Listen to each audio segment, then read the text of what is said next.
I kind of want to, because there's people saying, okay, you can, there's viewers saying, just look at our Asian society too, right? In China, way back, right? In the Philippines. Yeah, so I kind of want to tie that into where we're living now. In Philippines, where you can find the, not royalties, but aristocrats, landed gentries at the provincial level, local government units. They run dynasty governments in the province, and a lot of wealth is being, I don't want to say hidden, but a lot of wealth is there. It's entrenched deeply into the local government or politics, right? So Absolutely.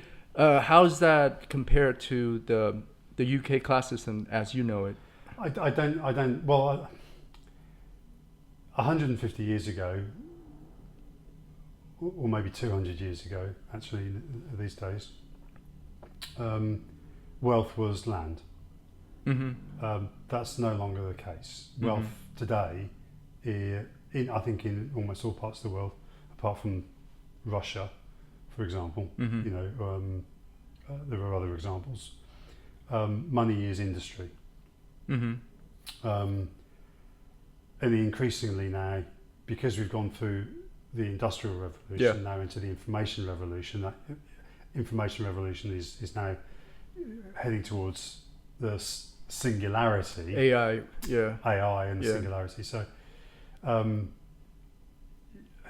everybody on the planet has greater potential to go from zero to something. So I think I suppose society in the future, maybe in the next 50 years, flattens out a little bit because of those information technologies. But the UK is still pretty flat, but instead of sort of being flat and rising, it's flat and I think sinking. Yeah. Now, even though class is subtle and to some extent pernicious in the UK and in America, I mean, class is absolutely important in America. But in the Asian societies, it's right there, front and centre. What do you mean? Like right there, front and centre? Absolutely. That there is class, or absolutely. Well, certainly in Southeast Asia. Yes. Okay, now we can talk about China separately because of the communist revolution and the effects of that. But in Southeast Asia, class absolutely. I mean, and racial class makes a huge difference. I mean, when I first came to Manila several years ago, I remember walking up towards Ateneo, and it was kind of late in the afternoon, and the sun was in my eyes, and I saw these kids walking on the road on the opposite side of the street, off the pavement, and they crossed over a few hundred yards ahead, and I realised they weren't kids; these were adults. They were just very small, and they were very small because they obviously came from the province and were malnourished. And it was a real eye opener that you can look at somebody from 100 yards in the Philippines, and you can decide what class they are based upon their nutrition. That's extraordinary that that's still the case today.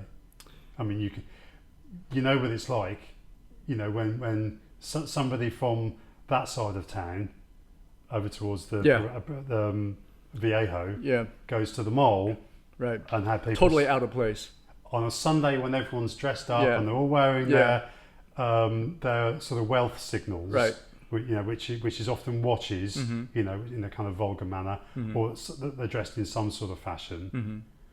That the people who don't have it stand out, and the wealthy are kind of, wafting between themselves, and they don't want to be looking at someone who's shuffling around in poor clothes. Interesting observations, because a lot of people say, "Oh, I'm Filipino." Like overseas, when you encounter, "I'm Filipino, I'm Filipino, I'm Filipino." So exactly who is Filipino? What part of the social strata in the Philippines are you? Right? Are you the landed gentry who inherited land since the Spanish era, the colonial era, or American? They pass down the land after they get it from the church. Are you that kind of mestizo mixed blood Filipino, or are you the ones that's, tenant farmer from the province? You're just farmer, or are you like Aboriginal in the mountains where you can kind of go by the day with banana and the fish that you catch in the river, right, like the aitas that we saw. Yeah. And then you can all call yourself Filipino. And then let's not even include the Chinese diaspora here, right? They will say they are Filipino. Everybody will say we are Filipino, and then because my vote counts. This blanket statement of we're living in a democratic society is it's absurd. Well, there's too much democracy in the Philippines, famously. I mean, that was what a lot of people said. Maybe somebody coined that phrase, but certainly, I think that. I mean, sometimes when I get frustrated about life in Southeast Asia and the Philippines, you do wonder, whether some type of authoritarian government might be better. Here. What would it have been like if the Japanese had really succeeded in Southeast Asia? Wouldn't it be better? Well, I think that's a very difficult question to answer, difficult to ask, in fact. But the class system in the Philippines is very rigid. Yes. And quite obvious. Yes. It's subtle as well, because you've got, the Ayala's, which are kind of a Jewish background, and then you've got Lopez, which are very much obviously Spanish. Yeah. And then you've got kind of the Marcos clan, which are sort of, I guess sort of genuine, Filipino families, but they don't represent. They represent the sort of domestic indigenous aristocracies, and then you've got the Chinese, that always do better. I mean, the Chinese community is much wealthier. But if the question is, does the class system hold society back? Absolutely. I think it does everywhere. I can't think of a single instance where you've got a pronounced class system that acts to the benefit of the wider nation. I can't think of a single example of where that's the case. I think class distinctions in that sense, and what I mean is that sense of entitlement is poisonous. Yes, absolutely, in all societies. Right, but as a function, it stabilizes the society to a certain extent. It does, but I mean, we know that the Filipinos, I mean, we're picking on them a little bit, and they're lovely, and even though they're full of contradictions. Yes. They do poverty very well.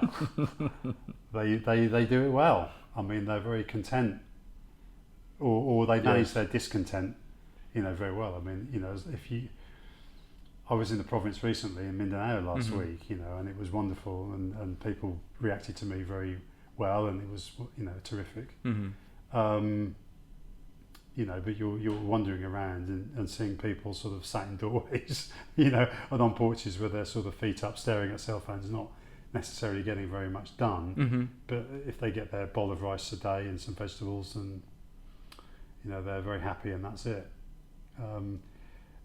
So if you are a landed aristocrat in the Philippines, and you've got a bit more sort of get up and go, then the world is your oyster. No one's going to compete with you. That's true. And then I think that's part of the problem of Philippines, where it's definitely part of the problem. Right, because too much wealth and too much power to control wealth is concentrated in a certain class, and that certain class doesn't even make up 1% of the society, of the population. Absolutely, yeah. I mean, the Philippine economy is very uncompetitive, because the government is always trying to protect, the main conglomerates from foreign competition.